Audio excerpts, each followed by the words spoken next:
So in today's video, I wanted to take a step back and do something a little bit unorthodox. I've been talking a little bit more about Pokemon recently and building a collection, and I wanted to talk about what I've done to build my collection on various budgets. So when I jump into a TCG or jump into collecting something, I don't just like to see how much money I have and throw it at the problem. I like to give myself different restrictions and try to collect things for various dollar amounts and, kind of see how it works as I get there to get a real life experience.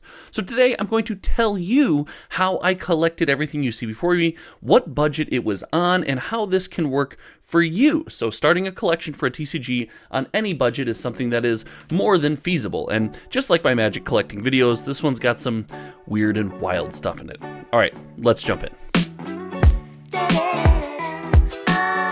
In today's video, we're going to talk about everything from low to mid to even high budget tiers, but there's something I'm not going to touch on.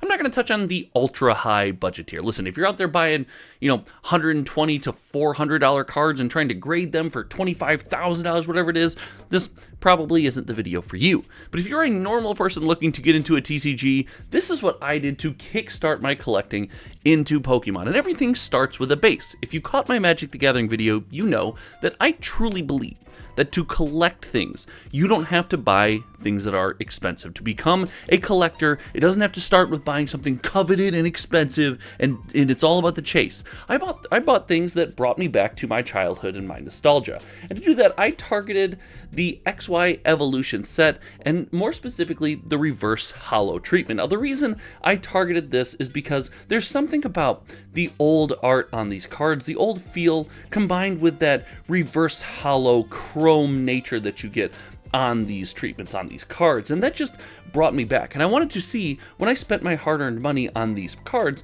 did I feel a certain type of way? Did I really, truly enjoy them? And I have to say, I absolutely have. They have been phenomenal. No card in this stack cost me more than, I think, $3. I think the most expensive card in the stack at the time I purchased them might have been the Gyarados, actually, and I think it was like $3 to $3.15. So nothing cost me more than $4. And I say this because, in my opinion, it's important to note that I am happy with the cards I've picked up here. I am going to finish the set, do a whole collection of near mint of these. I'm probably not going to send anything off to be graded, but I really love, the Chansey, the chrome here on the cut is just beautiful. I'm extremely happy with the cards that I've picked up, the price that I've picked them up at, and actually the Zapdos and stuff might have been more expensive, especially now. Things are getting a little bit crazy, but I'm more than happy with these cards, and I didn't have to break the bank to do it. And I say this because you can absolutely enjoy these cards on a budget. Now, none of these, like I said, are overly expensive, and the beauty here is that me and my family can sit down and play with these and enjoy them and not have to worry about, oh my gosh, is this just crazy expensive? And I think doing something like that is super important in building a base. But I wanted to go beyond that base, and you guys know I like to try to find, I don't want to call them holes in the market, but let's call it opportunity, potential. And in the same set, the XY Evolution set, there are some graded stats going around for these two cards specifically in the regular holo treatment. And each one of these, I believe the Gyaradoses are $3.50 to $4, and the Chanseys run anywhere from $1 to $2 in near mint treatment. And since if you're going to get into a hobby, into collecting something, know the whole landscape, grading Pokemon is a huge space, it's a huge landscape. I think, and I'll let you do your own research on these. I don't want to blow the boat yet, but I think there might be a hole and some value to be found here, and that is part of the fun. So outside of building a base collection and not spending too much, I like to try to look and say, hey, can I find a hole in the hobby that maybe I'm wrong about? Maybe I'm way off base, but if it costs me a couple dollars out the door, doesn't break the bank, and I learn a lesson, maybe that's it, and I can give these away to people on the channel or at events or whatever it might be, I think it's super valuable. So not only do I buy things that I enjoy, I did target a couple things at a low dollar to try to find a hole in the market. And I think that's a good strategy. I don't think it has to just be, hey, this is what I enjoy. You can also try to say, squeak a little value out here and there. But as far as things that you do enjoy, if you're going to know if you like graded Pokemon or not, spend a couple bucks and, buy some really cheap graded cards. I think we're looking at, here for the PSA 9, under $50 probably. I think it was probably $50 $50, $60 or something like that. So a little bit more expensive because I wanted, to look at a modern Pokemon card in a graded slab and see if I like it. And I got to tell you, I'm a pretty big fan, and I wanted to see like, hey, more treatments that I like, more Pokemon that I like. Do I like holding graded slabs? These I will stress to you, these are not collected for value. That is coming in this video. There is some value to discuss. But these right here are just things that I love. And while I do love these things, we've used the word value a lot, and I want to touch on that in this video. And I would consider this, low tier collecting. This is like low budget collecting, and I love low budget collecting. It's something that, I love setting limits on myself and buying things that I like for a small dollar amount.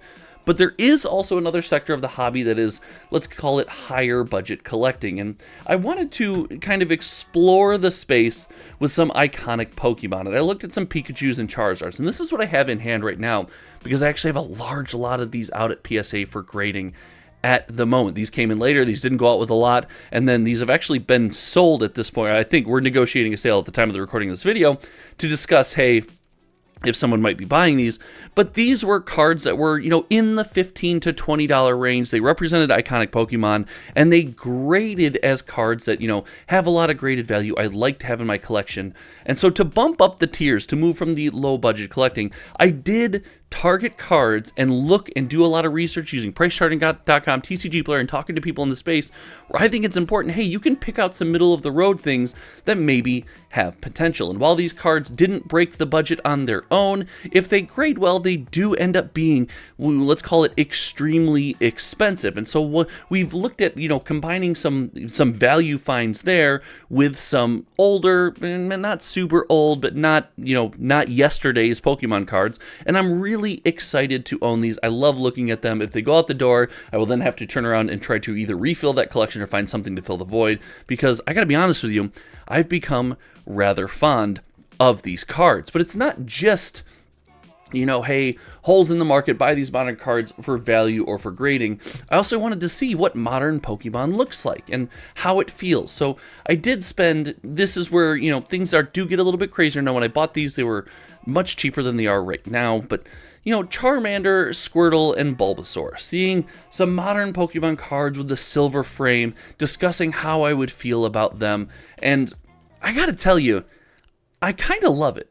I kind of like the silver frame. Now, the reason that I bumped up my tiers and started collecting a little higher value, these were, much cheaper than they are right now when I was looking at buying them, but I really wanted to know. I fell in love with the nostalgia of Pokemon, with the original 151.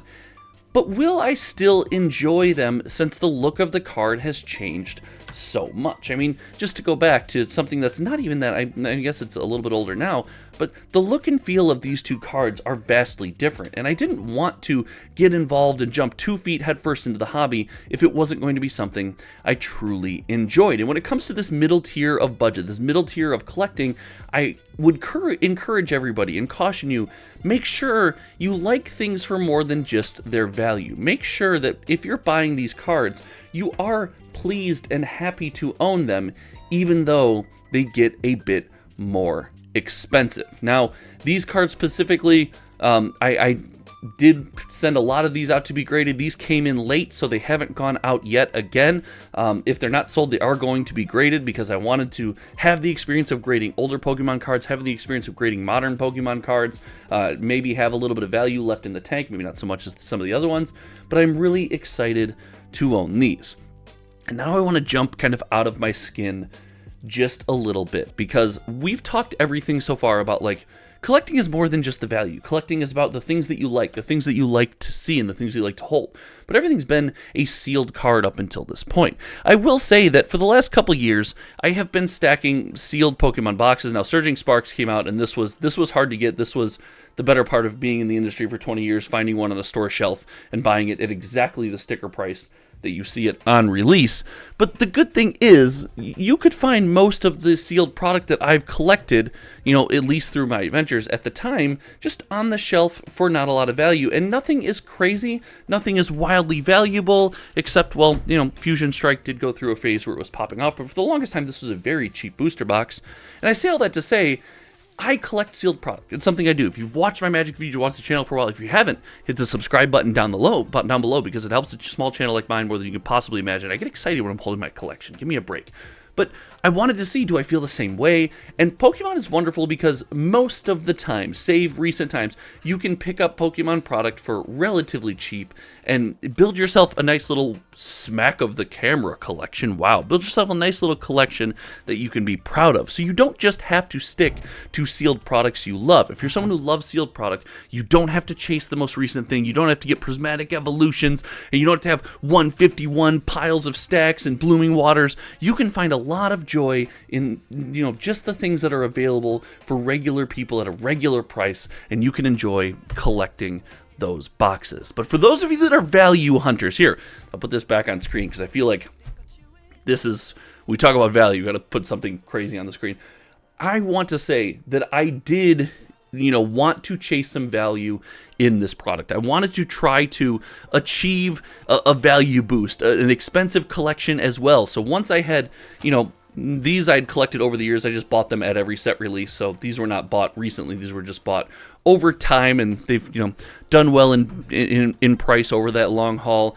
I did spend a good amount of time researching cards that I am super interested in sending to PSA to get graded purely for value, purely for trying to boost the value of the card. So I wanted to target cards that are notoriously hard to grade. And through research, through various forums, watching channels, big shout out to all the big Pokemon channels I was able to tune into to try to figure out what's hard to grade, what's not, I did land on a couple cards. And I will tell you, finding valuable cards that are hard to grade and taking a shot at grading them is something I've had a lot of fun with. But it is very high tier it's very like high price, high cost collecting because there's a lot of room for failure when you do stuff like this. But these Charizards, in my opinion, they're beautiful cards. They grade notoriously poorly, and there's a lot of room for finding some PSA 10s on the market. There are cards like this that are in this stack that are just like, that's adorable.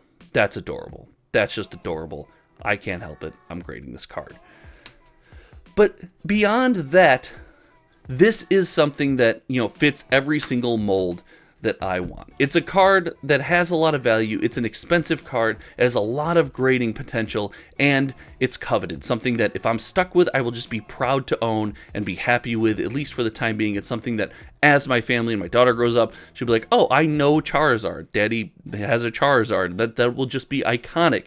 For that reason, I did target some high value cards. I would encourage anyone looking to start a collection, if you're looking to get into the high value space, make sure you pick, do your research, pick a card that's got a lot of grading potential, a low population, maybe pick something that's notoriously hard to grade, because yes, while there will be a lot of letdown, it does give you a lot of opportunity to quickly build up a base on your collection. All of these things, targeting things that you love, targeting things where there's maybe missing value in the community. And yeah, you're going to end up with some stuff that you probably don't send to grading, because while these are really cool cards, I don't know if I'm going to send that many to grading. These came in the mail just the other day. I haven't had time to categorize them yet.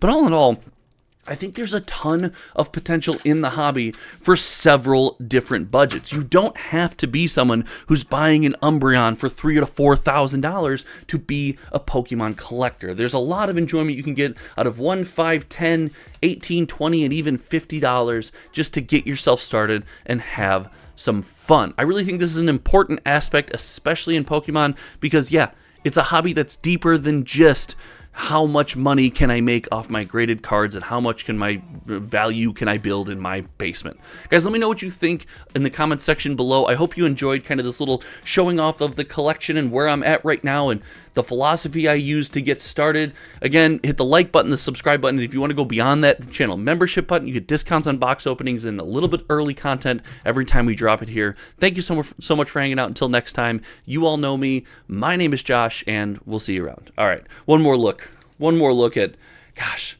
these, I know that the reverse holo isn't for everybody, but good Lord, I just love the chrome look of that card. It's so beautiful. All right, take it easy, everyone. I'm out.